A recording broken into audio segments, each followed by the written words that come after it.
मुझे इससे कोई गर्ज नहीं कि आप अपनी सेक्रेटरी से दिल बहलाए या साधना के साथ। साधना भी आजकल आपकी कमजोरी बनी हुई है। साधना? तेजनाथ ने उछलकर मेरी तरफ देखा। उसके चेहरे का रंग उड़ गया। आपको साधना के बारे में किसने बताया? फिर आप यह भी पूछेंगे कि जूली के बारे में कैसे जानते हैं? किसने बताया? वह एक 16 बरस की लड़की है, मैंने जवाब दिया। ओह भगवान! तेजनाथ का चेहरा सफेद पड़ता गया। उसकी आंखें हैरत से फटने लगीं। आप जूली के बारे में भी जानते हैं? हाँ, मैं जानता हूँ, मैंने कहा। आप उसे गुज़िश्ता शनिवार के रोज होटल डी सूजा ले गए थे। कमरा नंबर 20 में इतवार की शाम तक रहे। सुहाग रात मनाई थी। उसे सब्ज बाग दिखाकर ले गए थे। फिर मैं रुककर मानीखेज अंदाज में मुस्कुराया। आप सिर्फ 2 लड़कियों के जिक्र पर होश बाख्ता हो रहे हैं। मैं तो और भी नाम ले सकता हूँ। क्या आप अब भी इस बात का इकरार नहीं करेंगे कि इस केस से ज्यादा लड़कियों में दिलचस्पी ले रहे हैं? जवानी में बहती गंगा में हर शख्स हाथ धोता है। यह कोई नई बात नहीं है। मुझे इस बात का इकरार है। उसने मेरी तरफ बेचारगी से देखा। फिर वह फंसी फंसी आवाज में बोला, क्या आप एक बात बताना पसंद करेंगे? क्या? मैंने पूछा। आप एक नहीं, 10 बातें दरियाफ्त कर सकते हैं।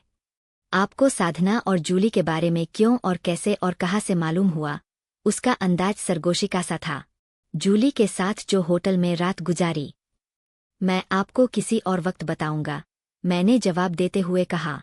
मैं गौतम के केस के सिलसिले में बात करने आया था, लेकिन आपने लड़कियों और औरतों का तज़किरा छेड़ दिया, जबकि मुझे हिस्सा लेना पड़ा। साधना की उम्र भी 17 बरस की है ना? आपने बात ही ऐसी की थी। तेजनाथ ने नागवारगी से कहा। आप इन दोनों की उम्र से भी वाकिफ हो। हैरत की बात है। यह नवंशा कलिया है, मैंने कहा। मुंबई शहर में ऐसी कमसिन और नवखेच लड़कियां सब्ज बाग दिखाने वालों का शिकार हो जाती है।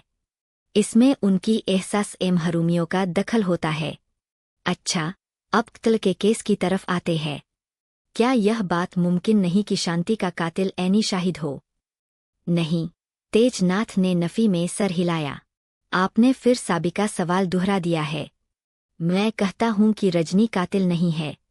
आप 2 दिन के अखबार गौर से पढ़े तो गौतम की बेगुनाही साबित हो जाएगी, मैंने कहा।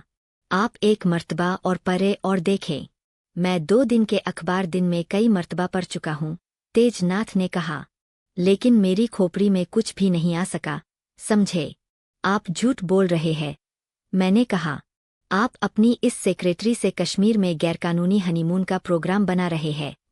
आपने 2 दिन के अखबार सिर्फ रखे हुए हैं, उन्हें सिर्फ सरसरी नजर देखा है। आह!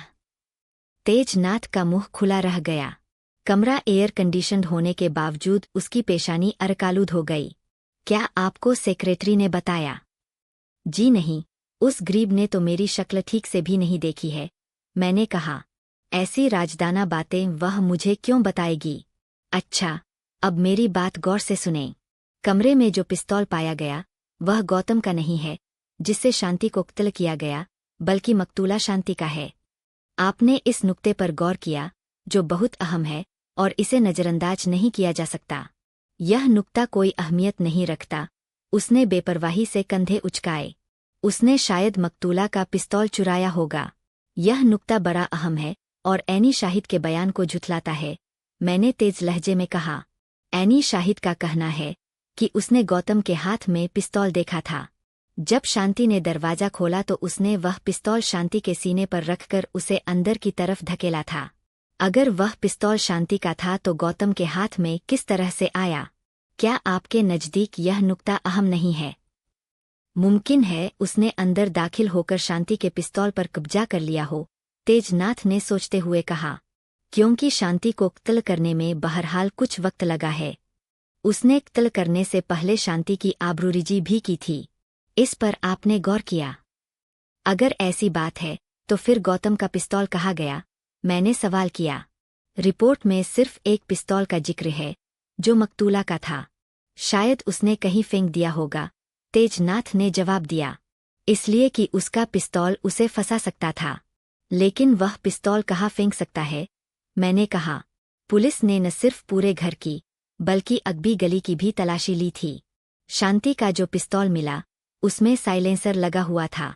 उसके चैम्बर में सिर्फ 3 गोलियां निकली है। यह गोलियां शांति के पिस्तौल की थीं। तेजनाथ चौंक पड़ा। आपका नुक्ता मेरी समझ में आ रहा है। हैरत की बात है कि पुलिस इस नुक्ते पर गौर क्यों नहीं कर रही है।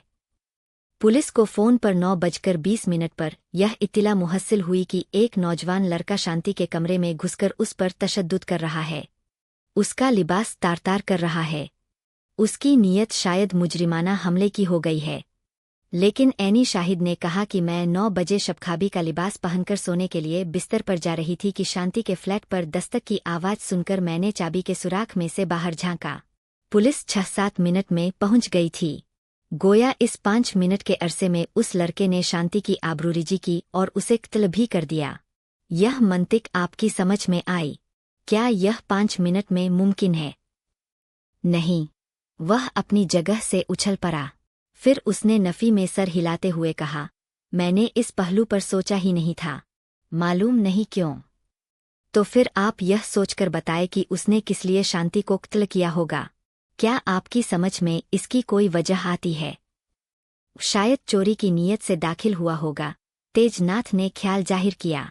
शांति चूंकि बहुत हसीन ओजमील थी और वह उस वक्त ऐसी नाइटी में थी कि कातिल अपने जज्बात पर काबू न पा सका। गन पॉइंट पर उसकी इज्जत लूटी, मुजाहमत पर उसे कत्ल किया, तो उसकी जेब से 10 रुपए का एक नोट बरामद हुआ था। पुलिस के बयान के मुताबिक शांति का पर्स पलंग के सिरहाने वाली मेज पर रखा हुआ था। उसमें 5,000 की रकम मौजूद थी। इसके अलावा मेज पर उसका कीमती नेकलेस भी रखा था, जिसकी मालियत 10,000 रुपए थी। ओह, इस केस का यह भी एक पहलू है। मैंने इस पर गौर नहीं किया। हैरत है, क्यों नहीं किया? वह बगले झांकने लगा। जब ही तो मैंने आपसे कहा था कि आपको लड़कियों से फुर्सत नहीं है। मैंने कहा, इसलिए आपकी नज़र इस पहलू पर नहीं गई। उस वक्त उसकी सेक्रेटरी कॉफ़ी के बर्तन लेने कमरे में आई।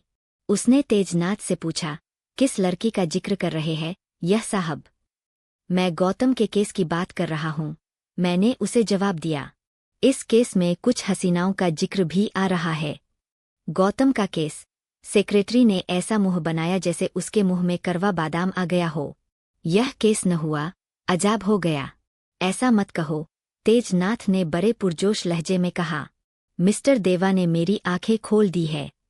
उन्होंने ऐसे ऐसे नुक्ते बताए हैं कि कातिल को बेगुनाह साबित किया जा सकता है। शांति का असल कातिल जल्द ही गिरफ्तार हो जाएगा, उसे फांसी हो जाएगी। लेकिन आपने अपनी आंखें बंद क्यों रखी थीं? सेक्रेटरी ने शोक लहजे में कहा।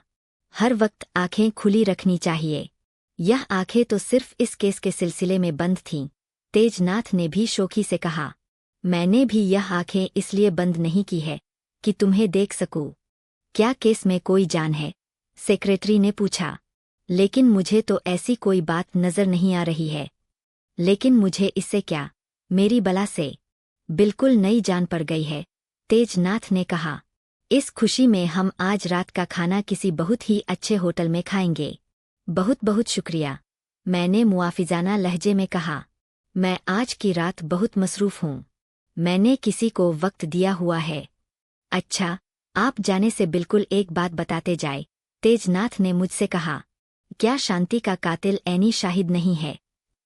जी हाँ, वह नहीं है, मैंने जवाब दिया। कातिल कोई और है, क्योंकि गौतम सिर्फ बेहुरमती की गर्ज से इतना बड़ा जुर्म नहीं कर सकता। एनी शाहिद ऐसे भी कातिल नहीं हो सकती कि वह औरत है। कातिल ने शांति की इज्जत पर भी हाथ डाला। कातिल ने जो शांति को कत्ल किया है, वह महज इंतकाम लेने के लिए, या फिर ऐसी कोई बात हो सकती है कि वह कातिल के बारे में कोई इंकिशाफ करना चाहती हो, जिससे कातिल की इज्जत खाक में मिल सकती हो, या वह कानून की गिरफ्त में आ सकता हो। अगर ऐसी बात है तो एनी शाहिद ने कातिल के खिलाफ झूठे वाक़ियात क्यों तराशे? तेजनाथ ने उलझते हुए पूछा। यह एक राज है जिस पर से शायद अदालत में पर्दा उठ जाए, मैंने उसे समझाते हुए कहा। गौतम या एनी शाहिद की जुबान से राज उगल जाए, इस बात का इम्कान है कि उस वक्त तक शायद कोई और बात मंजरेआम पर आ जाए। मैं सारी रात इस केस पर तैयारी करूंगा, तेजनाथ ने कहा। आपने मेरी बड़ी रहनुमाई की है, मैं आपका बेहद ममनून हूँ। आपने यहाँ आने की जो जहमत की है, मैं कोशिश करूंगा कि कभी मैं आपके काम आऊं। सेक्रेटरी, जो हमारी बातें सुन रही थी, इस्तकबाली कमरे में फ़ोन की घंटी सुनकर बाहर चली गई थी ताकि फ़ोन रिसीव कर सके। क्या आप वाकई इस केस पर रात भर तैयारी करेंगे? मैंने मुतज्जिब लहजे में पूछा। इसकी वजह क्या है? क्यों और किस लिए? उसने इजाफे में सर हिलाया। इसलिए कि शांति मेरी बड़ी अच्छी सेक्रेटरी थी। गो यह मेरा काम नहीं है, लेकिन मैं पुलिस से ताऊन करूंगा ताकि कातिल की फेरे किरदार को पहुंचे। इस तरह मेरी फिल्म की पूरे मुल्क में बड़ी शोहरत हो जाएगी। लेकिन आज की सारी रात का आपने जो प्रोग्राम बनाया हुआ है, क्या आपको तैयारी के लिए इतना वक्त मिल जाएगा? ओह मिस्टर देवा, तेजनाथ भौंचक्का हो गया। उस पर सक्तासा छा गया। यह बात कैसे जानते हैं आप? जब मैंने कमरे का दरवाज़ा खोला था, तब आप दोनों मदहोश थे और उस हालत में जो रात का प्रोग्राम बना रहे थे, वह मैंने सुन लिया था। आप वाकई सुरागर साए आजम है। वह मुरौआ सा होकर बोला। आपके कान बड़े तेज है। आपने सरगोशियाँ भी सुन लीं, लेकिन आपने जूली और साधना के बारे में नहीं बताया। आप बता दें, वरना मैं पागल हो जाऊंगा। वह मिन्नत करने लगा। मैं उसे बता देता कि मैं किस पोशीदा सलाहियत का मालिक हूं, तो वह बेहोश हो जाता।